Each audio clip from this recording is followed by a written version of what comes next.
اعوذ باللہ من الشیطان اللعین الرجیم بسم اللہ الرحمن الرحیم الحمد للہ رب العالمین والصلاة والسلام علی مولانا ابی القاسم محمد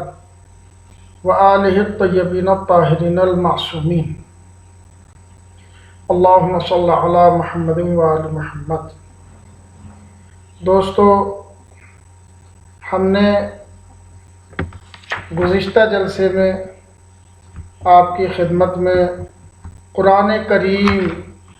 میں کس طریقے سے پروردگار اللہ خداوند عالم کی معرفی کی گئی ہے وہ آپ کے سامنے پیش کیا تھا۔ متعدد آیات کے ذیل میں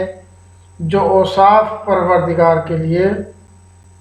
قرآن کریم نے بیان کیے ہیں وہ ہم نے آپ کے سامنے پیش کیے تھے۔ آج ہم اپنی ایک اور نئی بحث آپ کے سامنے پیش کر رہے ہیں۔ نئی بحث، سب سے پہلے آپ یہ سمجھ لیجئے کہ بدیہی کیا ہوتا ہے تاکہ نئی بحث میں ہمارے لیے مدد ہو سکے۔ بدیہی وہ چیز ہوتی ہے کہ جس کے سمجھنے کے لیے، جس کو حاصل کرنے کے لیے زیادہ غور و فکر کی ضرورت نہیں ہوتی ہے، بلکہ ایک ذرا سی توجہ، ایک ذرا سا اشارہ فوراً علم اور معرفت کا سبب بن جاتا ہے۔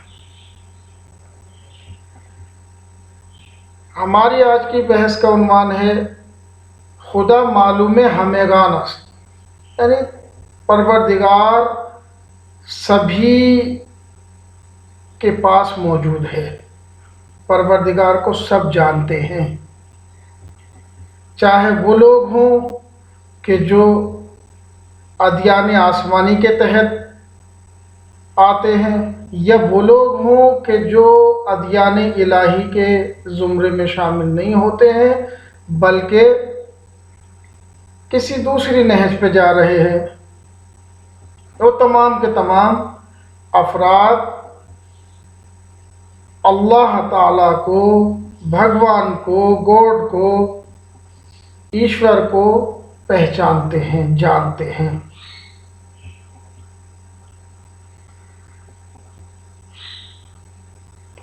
یہ کہ پروردگار کا وجود بدیہی ہے، اس بارے میں اگر ہم سابقہ متون جو اسلام سے پہلے والے تھے ان پہ نظر ڈالیں تو اس میں بھی معلوم ہوتا ہے کہ جو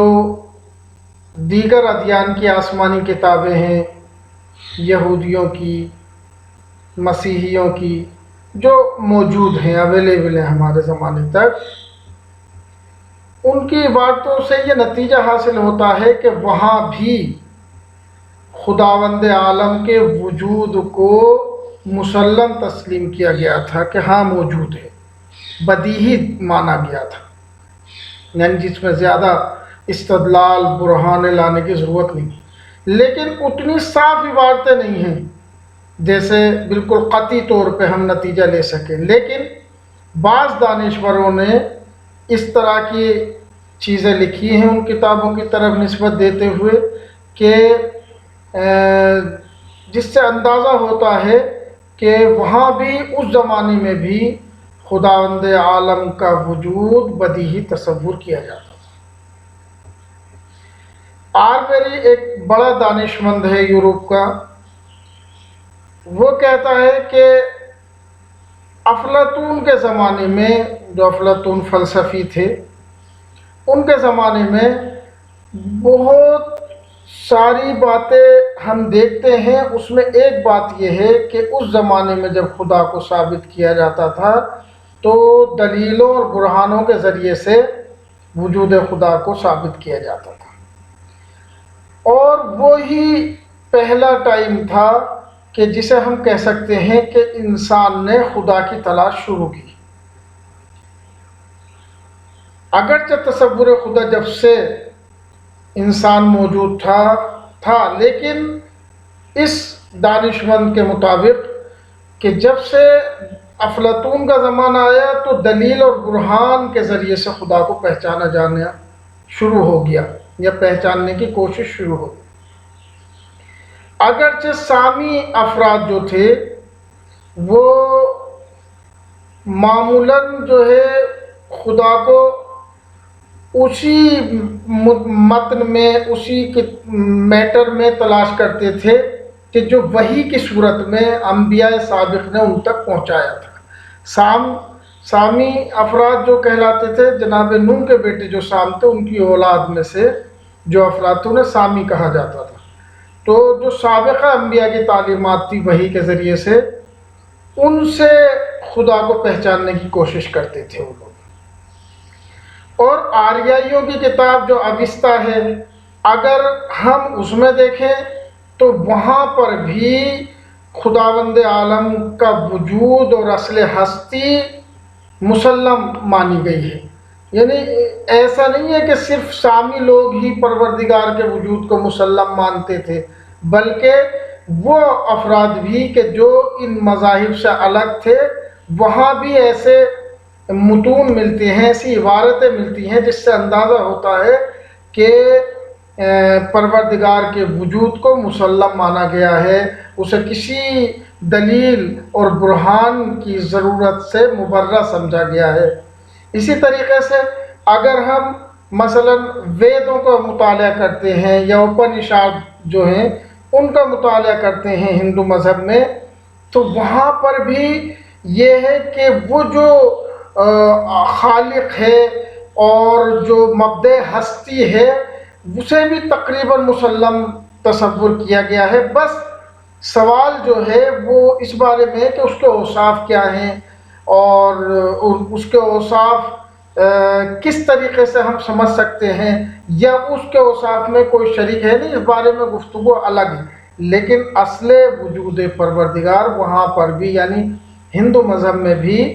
ہندو دین میں بھی، دین کہہ لیجئے، مذہب کہہ لیجئے یا آئین کہہ لیجئے، اس میں بھی مسلم مانا گیا ہے۔ لیکن پہلے اس کی تطبیق کر لیتے ہیں، اس کے بعد ہم اسلام اور قرآن کی نظر میں انشاءاللہ وہ پروردگار کے وجود کو کیسے مانا گیا ہے وہ آپ کی خدمت میں پیش کریں گے۔ بداہت وجود خدا در دیگر کتاب‌های آسمانی، کہتے ہیں دوسری آسمانی کتابوں میں پروردگار کے وجود کو بدیہی تصور کیا گیا ہے، چنان کے اشارے شد جیسا کہ اشارہ ہوا دیگر کتاب‌های آسمانی نیز در مسئلہ خدا شناسی ہمین روش را پیش گرفتے ہیں۔ یعنی یہ کہ مسلم مانا ہے اس میں خدا شناسی میں پروردگار کے وجود کو۔ آربیری، اے جی آربیری نام ہے ان کا، انہوں نے اپنی کتاب عقل اور وحی در اسلام، اس کے اندر وہ لکھتے ہیں کہ یونان در عصر افلاطون منبع روایتی بود، کہہ رہے یونان میں جو افلاطون کے زمانے کا یونان تھا، اس زمانے میں مختلف طرح کے نظریات تھے کہ جن کے مطابق بطبق آنہا، جن کے مطابق وجود خدا باید بے کمک دلیل و برہان اس بات شد۔ وہاں پہ ایسے نظریات بھی تھے کہ جس میں کہا جاتا تھا کہ پروردگار کے وجود کو دلیل و برہان سے ثابت کیا جائے۔ در مغرب زمین ان اول بار بود کہ بشر در صدد جستجوی آفریدگار خویش برمی آمد۔ یہ جو دلیل و برہان کے ذریعے سے ایسا ہوا یہ پہلی بار تھا، یعنی کیا؟ یعنی اس سے پہلے اس کے وجود کو مسلم مانا گیا تھا، اور یہ بعد میں دلیل اور برہان کی ضرورت اس چیز میں ہوتی ہے جس چیز کو ہم بدیہی نہیں مانتے۔ تو اس عبارت سے یہ نتیجہ نکلتا ہے کہ اس سے سابقہ جو اقوام تھی، اس زمانے سے پہلے والے جو لوگ تھے، وہ اس وجود کو دلیل اور برہان کا محتاج نہیں سمجھتے تھے، ان کی نظر میں یہ وجود بدیہی تھا۔ ان اول بار بود، یعنی یہ پہلی مرتبہ تھا کہ بشر در صدد جستجوی آفریدگار خوش برمی آمد، هیچ یک از نویسندگان عہد عتیق، عہد عتیق وہ جو یہودیوں کی کتاب ہے، عہد، انشاءاللہ اگر وقت ملا اور مناسب موقع پہ کبھی دین یہودیت کے بارے میں گفتگو ہوگی اور ان کی کتابوں اور جو عہد ہیں اس میں ان کے بارے میں انشاءاللہ گفتگو ہوگی۔ کہہ رہے ہیچ یک از نویسندگان عہد عتیق، کہہ رہے کوئی بھی عہد عتیق کا لکھنے والے جتنے بھی رائٹرز تھے با ہستی خدا بے صورت مطلبی پیچیدے کہ جائے تردید و سوال باشد روبرو نہ شدے، یعنی اس میں کوئی بھی ایسا مطلب اور ایسی بات نہیں پیش کی ہے کہ جس میں یہ ہو کہ خدا کا وجود مسلم نہ مانا گیا ہو، بدیہی نہ مانا گیا ہو، تسلیم شدہ نہ مانا گیا ہو، اس میں کسی دلیل کی ضرورت ہے، یہ شک و شبہ اس میں ایجاد ہو جائے، ایسا نہیں ہے کہیں بھی۔ زیرا کیوں؟ اس لیے کہ روی مردم نژاد سامی، جو سامی نژاد کے لوگ تھے، سامی نسل کے لوگ تھے، خدا را در خود وحی میافت، یعنی خود انہیں جو وحی تھی اور جو متون آسمانی تھے اس کے اندر انہیں خدا کی تلاش رہتی تھی اور اسی سے وہ خدا کو تسلیم کرتے تھے، مانتے تھے، لہذا کسی دلیل اور برہان کی انہیں ضرورت نہیں ہوتی تھی۔ ان مطلب کے دربار عہد عتیق گفتی، یعنی یہ جو بات ہم نے عہد عتیق کے بارے میں کہی ہے، عہد عتیق کے بارے میں کیا بات کہی ہے کہ وہاں پہ خدا کے وجود کے بارے میں کوئی شک و تردید نہیں ہے، با کمی تفاوت، تھوڑے سے فرق کے ساتھ، در مورد عہد جدید نیز صدق می کند، یعنی عہد جدید میں بھی خدا کا وجود بدیہی اور مسلم مانا گیا۔ اب آئیے آریاؤں کی کتاب۔ آریہ وہ تھے کہ جو جرمن سے شفٹ ہو کے ایران آئے اور پھر ایران سے ہندوستان وغیرہ میں یہ اقوام آئیں، اور آج بھی آریائی ہندوستان میں موجود ہیں بہت سارے لوگ، اور جو ایران کے اقوام ہیں وہ بھی آریائی شمار ہوتی ہیں اور یہاں بھی آریائی لوگ ہیں۔ کہہ رہے از مطالعہ اوستہ، یہ آریائی لوگ وہ ہیں جو معمولاً بت وغیرہ کی پوجا نہیں کرتے ہیں جتنا مجھے معلوم ہے، اور یہ خدا کو ایک ہی مانتے ہیں۔ از مطالعہ اوستہ نیز دانستے می شود، یہ کہہ رہے ہیں اوستہ سے بھی یہ سمجھی جا سکتی ہے بات کہ مسلم گرفتن اصل ہستی خدا مخصوص اقوام سامی و کتب دین آنہا نبودے، یعنی یہ کہ پروردگار کے وجود کو مسلم ماننا، بدیہی ماننا، یہ صرف اقوام سامی اور دینی کتابوں سے ہی مخصوص نہیں تھا، در ان کتاب آریائی نیز، آریائیوں کی اس کتاب میں بھی اصل ہستی خداوند امری بدیہی، اس کتاب میں بھی پروردگار کے وجود کو ایک بدیہی امر مانا گیا ہے کہ نیازی بے اس بات ندارت، جو چیز بدیہی ہوتی ہے اس میں دلیل و برہان کی ضرورت نہیں ہوتی ہے، لہٰذا اس میں بھی جو ہے وہ بدیہی مانا گیا ہے اوستہ میں بھی۔ البتہ در اوپنشاد جو ہندوؤں کی مذہبی اور مقدس کتابیں ہیں کہ در شمار کتاب ہے مقدس آئین ہندی است، کہ جو آئین ہندو کی مقدس کتابوں میں سے ہیں، گہ گاہ عبارتی بے چشمی خورد، کہیں کہیں پہ بعض عبارتیں مل جاتی ہیں کہ آہنگ سوال دربار ہستی سانے و علت نخستین دارت، کہ جس میں سوال کیا گیا ہے کہ اس دنیا کو بنانے والا کون ہے، اس دنیا کی علت اول کون ہے، پہلا بنانے والا مبدا کون ہے۔ اما ہمین عبارت نیز، لیکن یہ عبارتیں جو ہیں یہ جو ہم نے بیان کی ہیں اوپنشاد سے، بیشتر ناظر بے آناست کہ علت نخستین مبدا آفرینش کیست، اس بارے میں ہے کہ کون ہے پہلی نخستین علت کون ہے اور آفرینش کا مبدا کون ہے۔ تو اس کا مطلب یہ ہے کہ یہ تو مانتے تھے کہ آفرینش کا ایک مبدا ہے اور ایک پہلی علت ہے جس سے تمام معلومات نکلے، یہ تو مسلم مانتے، لیکن سوال اس بارے میں ہے کہ وہ کون ہے۔ تو اس کا نتیجہ نکل کا ہے کہ وہاں بھی اصل وجود علت نخستین کا اور مبدا عالم کا بدیہی مانا گیا ہے۔ وچے صفاتی دارہ، سوال یہ ہے کہ کیا صفات ہیں اس کی، نہ آن کے تردید در اصل وجود و داشت باشد، نہ یہ کہ اس کے اصل وجود میں کسی کو شک و شبہ ہو۔ تو وہ عبارتیں جو اس طرح کے سوالات جس میں آئے ہیں ہندوؤں کے متون میں، وہاں پہ یہ نہیں کہ اللہ کے گاڈ کے وجود میں کوئی شک و شبہ نہیں مانتے، بس یہ پوچھو وہ کون ہے جو اس دنیا کو چلا رہا، کون ہے وہ پروردگار، بس اس بارے میں سوالات ہیں۔ تو کل ملا کے یہ کہ اسلام سے پہلے والے تمام ادیان، چاہے وہ الہی ہوں یا غیر الہی ہوں، ان سب ادیان میں مسلم مانا گیا ہے کہ پروردگار کوئی ہے، علت نخستین کوئی ہے۔ اس کے لیے کوئی دلیل انہوں نے پیش نہیں کی، برہانیں پیش نہیں کی۔ کیوں؟ کیونکہ انہوں نے بدیہی مانا ہے وجود پروردگار کو۔ یہ یہاں تک کا خلاصہ ہو گیا۔ اب آئیے ہم دیکھتے ہیں کہ دین مبین اسلام میں کیا چیز بیان کی ہے۔ ہم یہاں پہ چند آیتیں بیان کریں گے اور یہ اگلی بحث انشاءاللہ اس کے بعد شروع کریں گے۔ کہ دین مبین اسلام میں جو ہم دیکھتے ہیں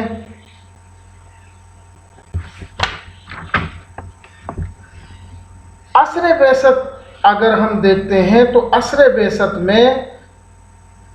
وہ لوگ بھی کہ جو بت پرست تھے وہ بھی یہ مانتے تھے کہ ہاں اللہ موجود ہے۔ یہ الگ بات ہے کہ شرک کرتے تھے، شریک قرار دے، لیکن اللہ کے وجود میں کسی کو انکار نہیں تھا، اس کے وجود کے سب قائل تھے۔ ہم چند آیتیں یہاں پہ مثال کے طور پر پیش کرتے ہیں اور اگلی بحث تک پہنچتے ہیں، چونکہ یہ تو ہم انشاءاللہ درمیان میں بحثیں کرتے ہی رہیں گے قرآن کریم کی روح سے، صرف مرور کرتے ہیں۔ قرآن کریم کیا آتا ہے؟ وَلَئِن سَأَلْتَهُمْ مَنْ خَلَقَ السَّمَاوَاتِ وَالْأَرْضَ وَسَخَّرَ الشَّمْسَ وَالْقَمَرَ لَيَقُولُنَّ اللَّهُ فَأَنَّىٰ يُؤْفَكُونَ۔ کہنا اگر سوال کیا جائے ان سے کہ کس نے خلق کیا ہے آسمانوں کو اور زمین کو،